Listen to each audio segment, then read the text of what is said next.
Welcome back to the podcast this week. Well, great to have you on board and to share lots of different ideas and thoughts with you today. So I wanted just to talk through a big thought process that we go through around service and the quality of service and what service actually means when it comes to business and sales and what we do. I wanted to share this because I recently came back from a week away with my wife for our wedding anniversary, and we stayed in a 5-star hotel, supposedly 5-star hotel. But I'll be honest with you, when I think about it afterwards and look back to what that was, I don't think they were 5-star. And I'm going to explain why I think that. I'm going to give you some examples of what 5-star looks like. And I'm going to talk to you about how you can start to deploy 5-star thoughts in the sales work that you do, but also if you run a business, what could that service element look like from a customer perspective that can really wow your customers and help them, become on board with you and feel great about the way you are and what you do with them. And look, I always think with this, from my perspective, service is a really interesting thing. And by the way, I've had lots of experience over the course of the last few years of business owners saying to me, and I've said to them, well, what's your distinguishable difference? And people will say to me, oh, it's our service. And I would say, okay, service. So no company ever goes out to market and says, we offer shit service, because they know that's not going to work. So the question is, people talk about service, but service is one of those things that's very hard to have as a USP or unique selling point or something very distinguishably different from what you do.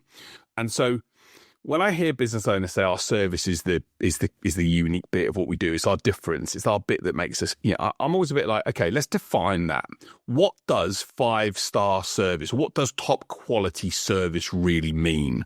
What is it that you're offering to someone with service that is going to be significantly different to what others will do?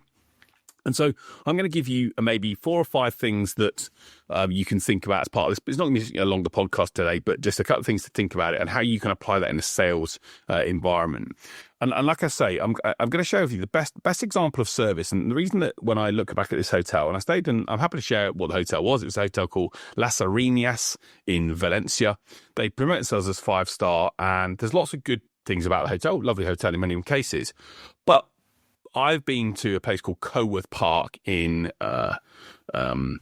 Berkshire, where service was at a completely different level.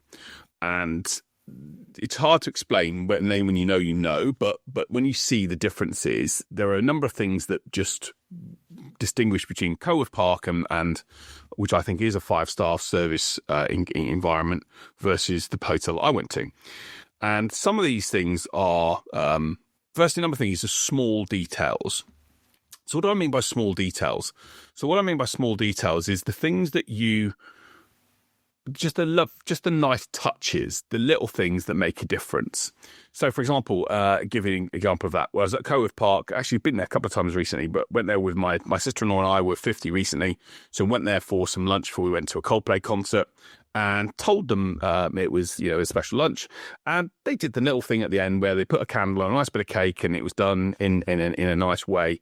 And they brought it out just to say happy birthday to my sister-in-law mainly on that day. And it was a small gesture, but, it cost them a small cake, but it meant the world. She felt really happy and great by it. Whereas I told the hotel that I was going to in Valencia that it was our anniversary, but did nothing throughout the whole period of time. So those sort of small details make a massive difference, I think, and that goes on to another area which I'll talk about in a moment around exceeding expectations. So small details count, and those that really understand service understand what really goes on and what really frustrates their customers, but also really wows them and delights them, and they really do that without having to ask. And I guess that's the bit for me around when you have to ask, you've probably lost by that point. It's too late. Another good example of that was when I was in the hotel in Valencia. We had to ask for mainly hotels in Spain and Italy got lots of coffee. That's fine, but we're not coffee drinkers, and I'm not anymore.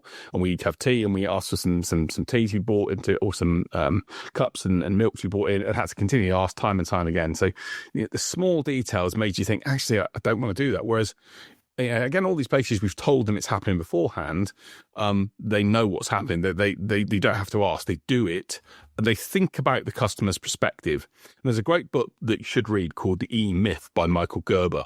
And he talks a lot around what 5-star service is and what qualities are. And actually, one of those things is thinking about it from the customer's perspective. If you put yourself in the customer's shoes, what does that look like? So really, just think about when you're in your sales conversations, what is the customer expecting from your conversation? When let's say you've just signed up with someone, or let's say you've just signed a customer up and they're moving forward with you. Do they expect actually you to just pass it across to someone else, or do they expect that journey to feel really smooth and for you to be on that call and then to join other calls, for example, where they think that, because they're always in that process where they're thinking, is this going to work and is this going to be as good as we expect? Are you thinking about it from their perspective? Or maybe, communication is a really key thing in sales. A lot of the time, salespeople and teams, especially when you're implementing solutions, don't communicate enough. Whereas, does it hurt to be able to pick up the phone and say, hey, just to let you know, the plan that we've got, we're a little bit behind on that at the moment, but we're letting you know when we're catching up in this period of time. So those small details that I think are really important, and think about it from the customer's perspective. The other key thing around about 5-star service, what I think 5-star service means, is doing what you say you will. So one of the problems, again, and my wife is we had experience of a place called Icos Resorts a few years ago. And Icos, again, is one of these places that talks about being a 5-star resort. And we got there, and of course, when someone says they're 5-star, your expectation levels are higher. So what our expectation levels were like, oh, this is going to be a great experience. And when we got there, we waited 2.5 hours for the luggage to be delivered to the room. And you go, okay. Now, things do happen, mistakes do happen, but do what you say you will. Part of their element, they say, is we've got you put you into your room and you set up and everything's done. And actually, it took longer. So if you're in a sales perspective, do what you say you will. A simple thing you can do to build high levels of service is if you say you're going to produce a report every Friday, produce that report every Friday and make sure it's delivered for the prospect that you have by that point. So doing what you say you will build trust, and it builds that differentiator that your service is as it should be. If you're in an IT business, for example, and you've got an SLA to respond to a ticket within an hour, respond to that ticket within the maximum of the hour, but try and get it done before that, which sort of leads me on to my next point in a moment. So doing what you say you will and delivering on your promises will make people think your service levels are at the levels that they want them to be. And I guess that links into sort of the element around, other thing element is how can you exceed their expectations? How can you make the customer feel absolutely, wow, that was beyond what I expected. That was different. That was way better than I expected. You exceed their expectations.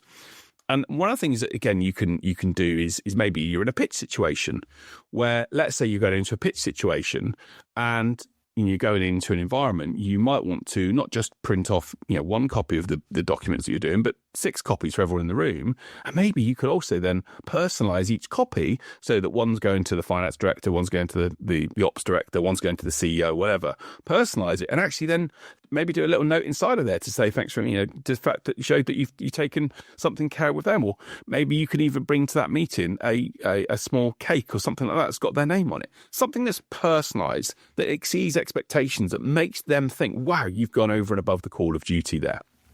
And there's a great quote that I was, used from Maya Angelou, and I can't remember the exact. He said, people will forget what you told them, but they'll never forget how you made them feel. And if you can exceed expectations and really make people think, wow, this was incredible, they'll talk about it. They'll become what I call a disciple customer and tell other people about it from there. So just if you want to, talk about, to offer an amazing service, my question to you at the moment is, how do you exceed expectations for your customers at the moment? Do you just do the basic elements that you said you will, or do you go over and above the call of duties? You make them think, wow, that was great. Now, one of the things that I've been looking at in our business is how we can put, for example, launch packs together. So when we bring a new customer on board, when we're working with someone, can we do a pack that basically is a lovely little gesture that says, thanks for working with us? That again, shows what we're doing. Or can we do something maybe after a period of a month or two that talks around actually checking in to make sure that they're happy with the service? What can you do that exceeds the expectation that will make them think these guys are different? So another thing I think about 5-star service is also to anticipate things before they happen. Again, one of the things that Coworth Park used to do really well, I've been a number of times, is that you'd look to see your water glass was empty, and before you knew it, someone was already there because they were trained to be looking to see what happened. And rather than you having to pour your wine or your water, they were there ahead of time, and they poured that for you. And those small little details, they anticipated what was going on. It makes it a difference. And again, a good example of that is, when I've been to hotels where I've said to them, can they print off a boarding pass? And I've come down to the reception, and they've recognised me. So that's, again, another thing we'll talk about in a moment about remembering someone. Oh, hello, Mr. White. Just let you know, here's your boarding passes. So without me having to go to reception and say, can you print off what I've given you? They've actually anticipated it and then said, here it is for you. Or in some cases, they've even brought it up to the room and anticipated they're going to need it. So they've literally printed it off and gone to send someone up to the room, and it's there done before you need it to. Or again, another example might be someone's, where they've gone, for example, they've booked a table at a restaurant, and what they've actually done is I've taken a liberty to book you a taxi, and I've also told the taxi to put some water in the restaurant because whatever. Small little things it can do to anticipate your needs. So, all right, that's in a hotel or restaurant environment is key thing. But what can you do in a sales environment to make that come together? So an example of that could well be, saying to someone, look, after a month, people normally have some expectations of what's going to be happening. So I'm going to share with you what we do to make you, feel that that's going to happen in the right way. Or after 2 weeks or after a week, sharing something else with them that will basically make them think that you've understood what might be going through their mind and their concerns. Or, for example, in a conversation discussion, anticipating some of the queries that they might have and say, hey, look, when we've talked to other people similar to yourself in the past around this solution, they've asked us questions around this, and this. I've taken the liberty to just think about these things before our meeting. So anticipating people and what they might want is another key thing. A couple of other things to finish off that I think are really, really important as well. Remembering someone. I had a customer in my InTouch business before who literally used to remember the coffee of people coming in their CRM. They used to remember the coffee of those coming into their office. So when the person came in, they'd say, I think it's a flat white, isn't it? And it was like, wow, you remembered me. And remembering people and what they do is really key. And I was talking to someone the other week around how Disney operate in this way, and how Disney and also bars in America will remember the person's serving's drink. So when they come back to the bar, they go, I think it was this last time, wasn't it? And they go, oh, wow, it makes them feel great. So remembering someone, it doesn't have to be complicated. Can you remember on a service level a key thing a customer told you, such as an anniversary date, or a football team, or a sports team they support, or a family member, and that you can then relate back and have a conversation with? So remembering someone, again, really great way of distinguishing your service from the average. And added to that is the idea of personalising things. So can you personalise something that's unique for them? So rather than it being a generic offering that you do, like I say, if you, I've taken, one of the things I've done in a sales environment, I've taken people to play golf, and I've actually then personalised the day by getting something engraved for them that makes them, they've got a memento for the day. So can you personalise something for that person that's not just generic, but that makes them feel special? And those sort of things, and remembering someone, is a massive difference between making people feel you care about service and that you don't. And I guess the final thing to me is about speed of response. So one of the other key things around service is the speed in which you do things. If you want to offer 5-star, then actually you've got to be able to, especially if you're charging those prices for it, you've got to be able to be responsive, and that means you've got to have the systems and elements in place to be reacting to people really quickly, and to ensure that you're providing a speed of response to get things done. The worst thing that people want to do is to have to ask something and then have to continually ask once or twice for that. Be ahead of the game. Have some simple automated structures that say, at this point we're going to do this, and at this point we're going to do this.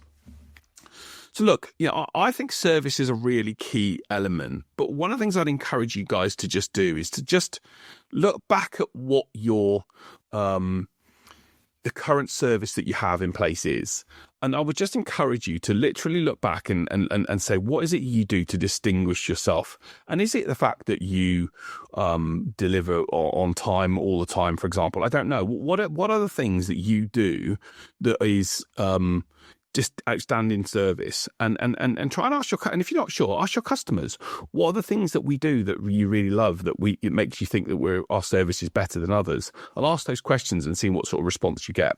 Because the reality is, just saying we offer great service and we put the customer first, and everything I've heard, so what, yawn, I'm tired, it doesn't mean anything. Words are nothing, actions are what make the difference. So what are the things that you're doing in your business day to day that can actually make customers go, wow, this is something that really stands these guys out from the crowd? And by the way, this is something, when I'm thinking about this now, I'm going, actually, I need to go back into my business and ask that same question. What can we do even more that's going to make our customers feel special and feel like we're really helping them and engaging with them?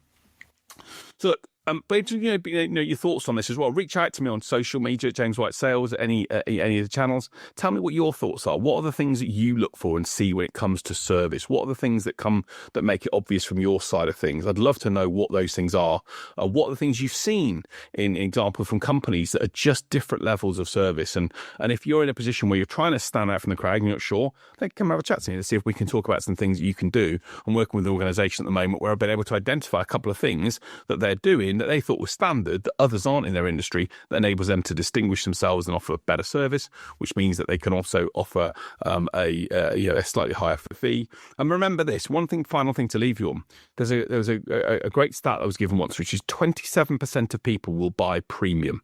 And if you think about that, you go onto your airlines, there's always someone playing EasyJet, playing speedy boarding. There's always people having the suite in the hotel. There's always people paying for the extra. 27% of people will buy premium. What that means is if you can link your service to a premium offering, it can enable you to raise, if you can do things commercially in the right way, enables you to raise rates and generate some extra margin. So what is the offering that you could put in place? And again, go back to your customers, start asking your customers, or get a whiteboard out and start to brainstorm with your team. What are the things that you could offer that could be added difference? So as ever, I always look to finish the podcast on a positive, inspirational story. And I wanted just to do a story of a young man called Afroz Shah. He was a young man that was fed up. He lives in India, who basically was fed up of basically cleaning his own beach in Versova Beach and in India. And he just felt that it was poor, and that he just felt, actually, this is not acceptable. And actually, he wanted to change it. And he just saw so much waste there, and he thought, I'm going to change it. So basically, he inspired other volunteers to join him. And they've been basically doing what he calls a date with the ocean, and been clearing plastic. And so far, the volunteers in that beach have cleared over 4,000 tons of rubbish from the beach. And he's now created this global movement of people wanting to clear up beaches. And I sometimes think that people think, well, I can't create something, I can't do something, I can't change something. You can start something. Afroz was fed up of his environment and wanted to change it. And I guess the question is what's the small thing you can do today that can change your environment or be an inspiration for you? I'd love to know what that is. Well, look, that's it from me today. As ever, thank you so much for listening. Love to hear what your thoughts are on the podcast. If you're enjoying it, please share it to other friends and colleagues, and let me know. Reach out to me on social media, James White Sales. We'll put some links in there to LinkedIn or Instagram or wherever you're based, and see if that can work. But until next week, have a great week. Thanks for listening, and I'll see you then. Take care. Bye.